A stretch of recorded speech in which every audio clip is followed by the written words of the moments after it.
it was like we'd only been working together yesterday, all clicked together. So these songs were just pouring out. So we thought, oh, this is going to be good.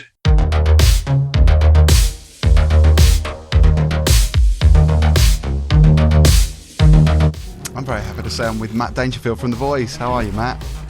I'm good, and you? Yeah, not too bad. It's been a difficult year. I think we can safely say that the boys are bringing some joy to their fans, though, with the release of the new box set. Oh, I hope so, yeah. It is the clamshell box set, The Boys on Safari. Are you the sort of person to be nostalgic, looking back? Yeah, yes and no. You know, I'm happy to look back, but I regret nothing. Always the best way to be, I think. I know, yeah, because, you know, where if you've made mistakes, fine, move on, you know. So you've written the track notes for the sleeve notes for this box set. Well, a lot of things to be reminded of, but were you necessarily remembering those things? Well, it was memorable times, so I remember quite well, you know, any memorable occasion in my life, you know, so no problem. And yeah, I've got a good recall for those days. Because you had a pretty good start, because you were the only punk band at that time, I think, to have an album deal, weren't you, with a record deal? Oh, we were the first band to get an album deal, you know, which was good. I think the Damned had a singles deal. The Pistols were in between deals. They'd been dropped by EMI and all that, you know. So yeah, we were the first to have an album deal. Because that's really good for you, but I would imagine that might have created a bit of conflict with your peers, though. Was that the case? Were other bands quite jealous of it? No, there was kind of friendly rivalry. Yeah, it wasn't too bad. But I mean, in a way, it was disadvantageous for us to get an album deal, because if we'd have just done a singles deal, a week or so, 2 weeks later, we would have been signed by a major label. I mean, we just thought, oh, album deal, yeah, let's have it, you know. But if we'd have hung on a bit, you know, because once there was this kind of panic set in with the record companies, with all these A&R men dashing around, you know, to the Roxy Club, you know, saying, oh, you know, we want to sign you, you know. It's like, sorry, we're already signed, you know. We signed too early. You actually yourself saw one of the early Pistols gigs. I saw a few of them. I would imagine that Susie Sue was in the crowd at that point. Do you remember? Yeah, sure. Hey, yeah, I remember, you know, at the Marquee, seeing them at the Marquee. They were supporting Eddie and the Hot Rods, and the audience was about 12 people. You know, well, there's a bit more, but, you know, for the Pistols who were on first. And and I knew all those people. You know, it's like Malcolm is, you know, like he's a couple of shop assistants, you know, and Sue Catwoman. There's the Bromley mob there with Susie, Sid, yeah, me, Mick Jones, Cass was there. Yeah, so it was, you know, like you knew everybody. That's a sort of era that so many people would wish that they were there at that time, and you were there. So you say that there was only like a few people in the audience, but I mean that makes it even more rare in some ways, doesn't it? That you. Well, it was a really really small scene to begin with, and everybody knew each other. You know, it mushroomed very quickly, but to begin with, it was very small. Yeah. And I think the Pistols had their first gigs at art colleges. I think that was the only place they could kind of, you know, suitable for them. You know, because you went to art college as well. Because I went to Falmouth. I mean, it was early 90s when I went, but back in the 70s, it must have been. That must have been really special as well, because I think back in that time, I think people were more adventurous. I think, especially at art school. Was that the case for you? Yeah, definitely. You know, because it was, you know, like it was just, you know, just after the 60s, which would have been a big, massive explosion of talent in all sorts of ways, from art to photography to music, you know, to filmmaking.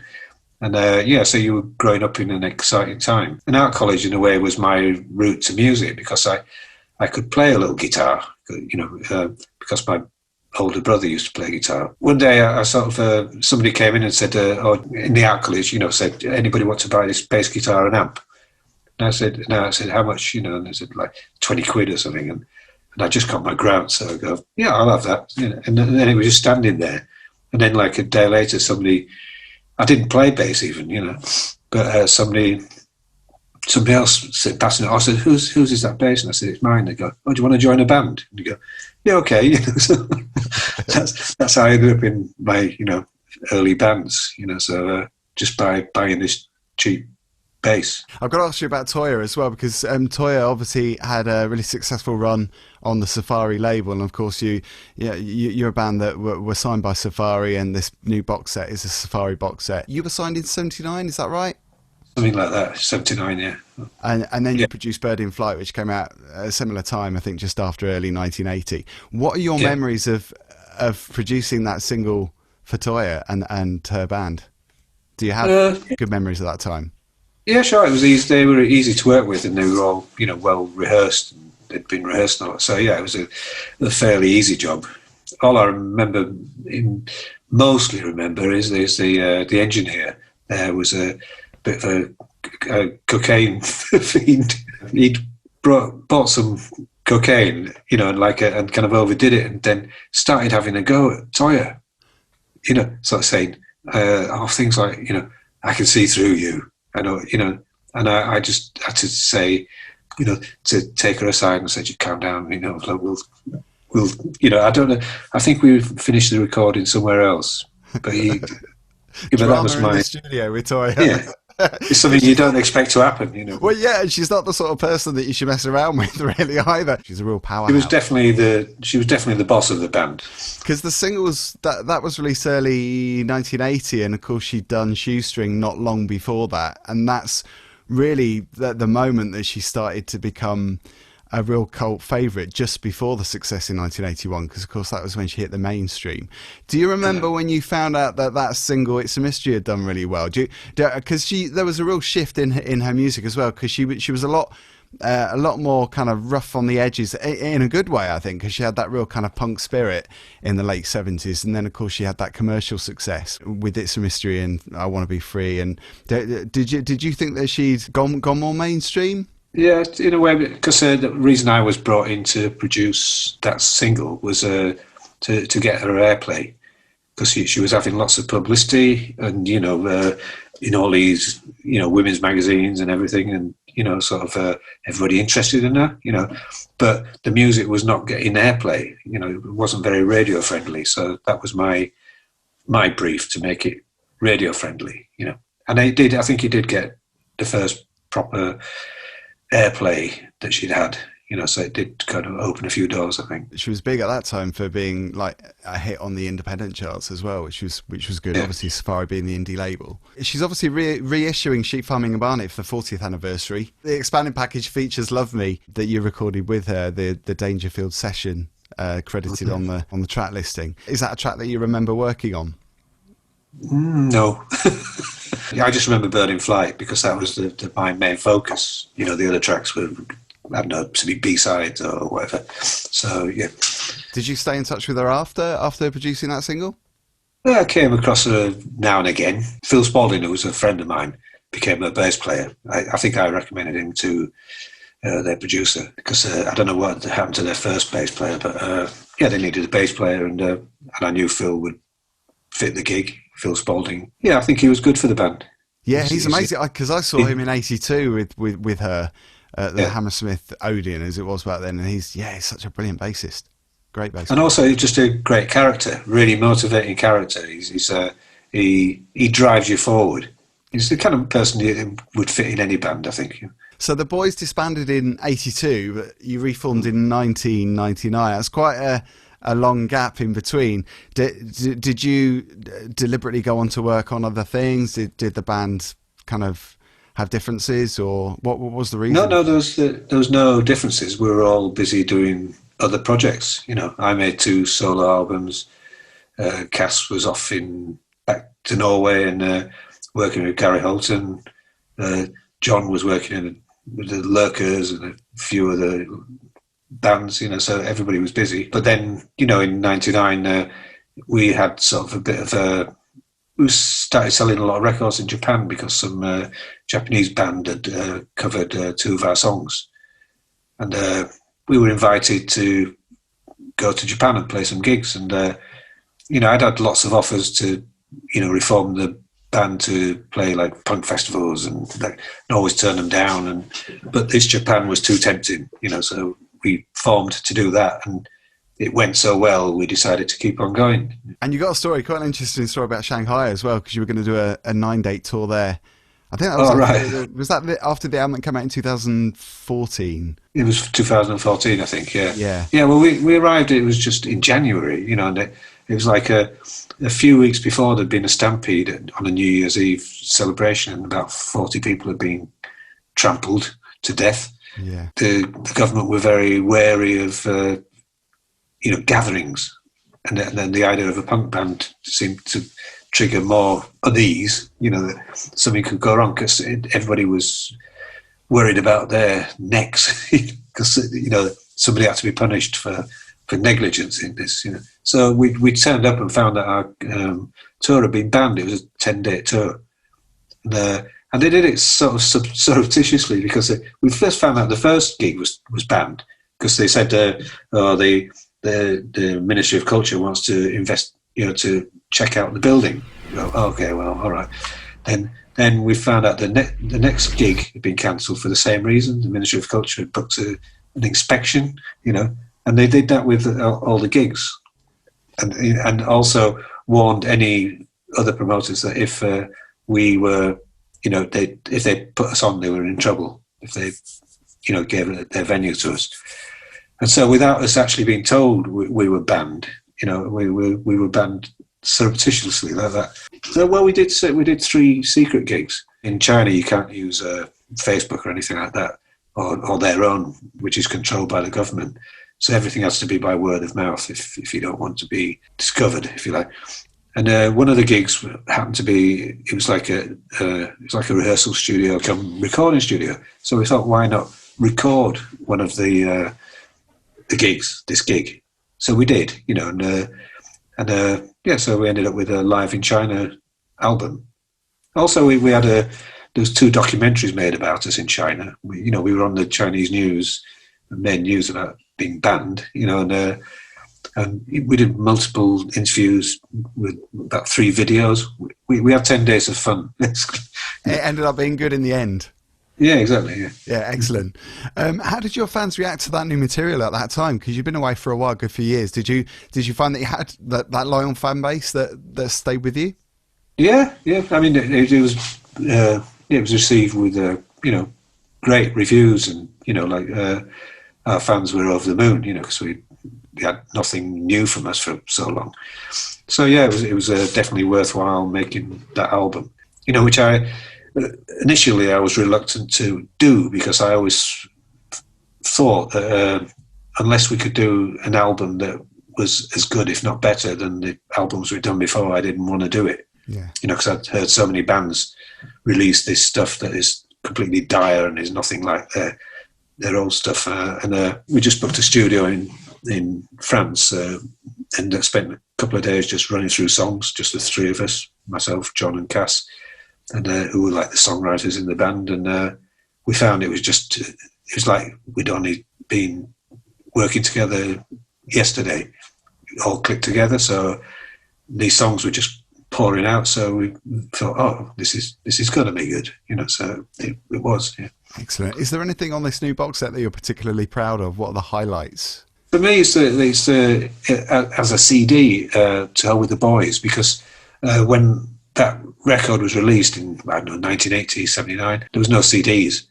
So when the first CD came out, turn of the century, well, it was such a badly, horribly compressed version of it that I remember I listened to it once and just could not ever listen to it again. And unfortunately, there was maybe 3 or 4 other releases on CD, and they all took that CD as their starting point, to master from. So everything, on CD of To Hell with the Boys has been crap, until this version now. So that's what really pleased me. Yeah. So these are the versions that you really want people to hear as they're intended to be heard. Yeah. It was always good on vinyl if you got the vinyl, but it's if you got the CD. I felt embarrassed that people had bought the CD and they think, I mean, some people don't notice it, but to me it was very, very noticeable how awful it sounded.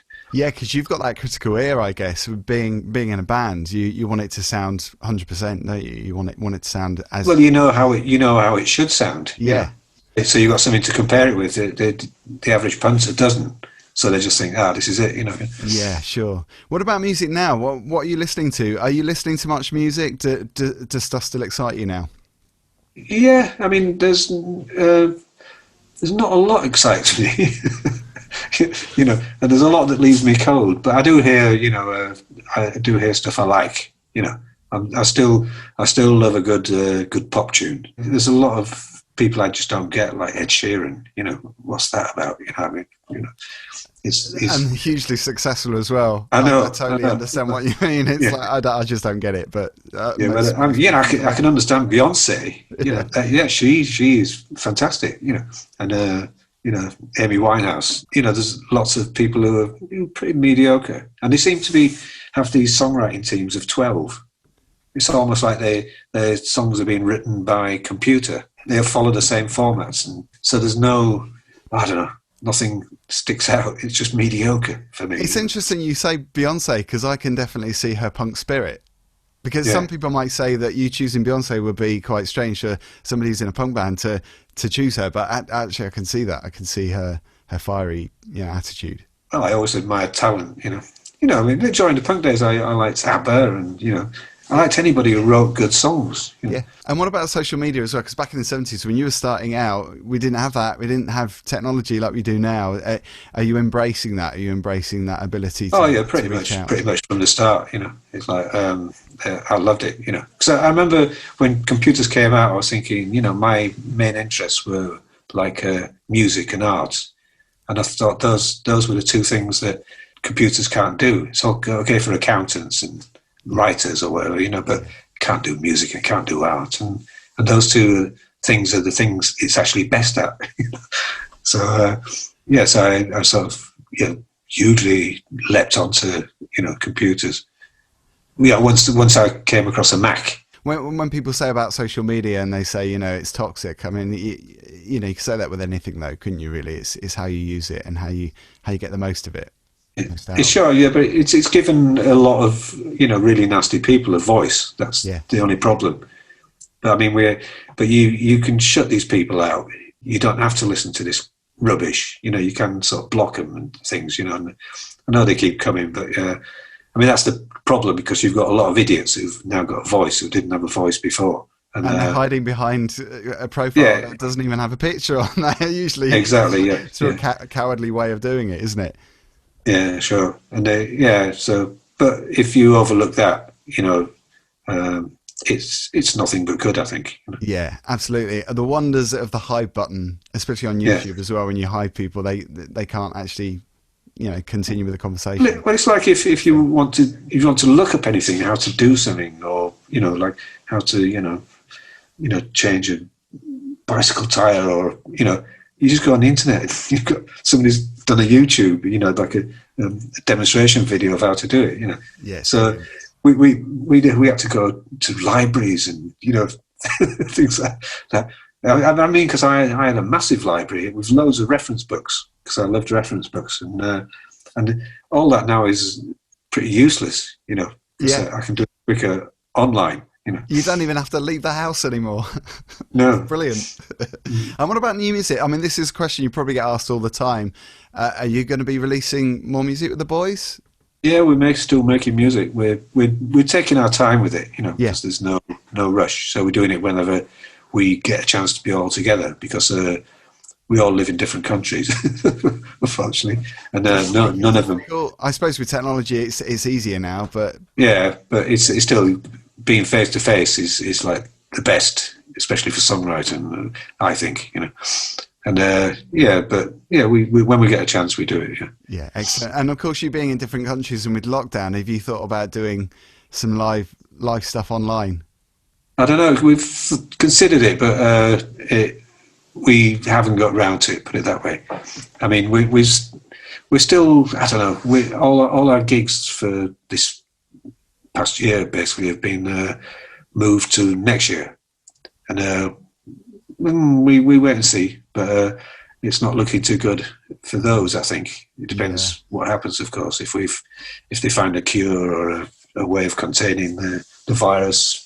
But even then, I think live venues will possibly be the last thing to be, okay. It's pretty scary times, I think, for so many businesses and industries and people's livelihoods. Mm-hmm. I can see how, you can make it work in a cinema or a theatre, but in a live music gig, the whole buzz of the gig was being in a room with a crowded room, with loads of other people, so it's probably the hardest thing to replicate. You can't have a drive-in concert. I think it was a few weeks ago, somebody doing a gig with people in the audience in cages. I mean, I think it's great that they've done that, because at least they're still able to go ahead with the gig. But it looked it's soul destroying. It must be soul destroying for the artist as well. I guess they're still working to an extent, but yeah, it's sad. But hopefully, fingers crossed, you'll be able to do those gigs at some point.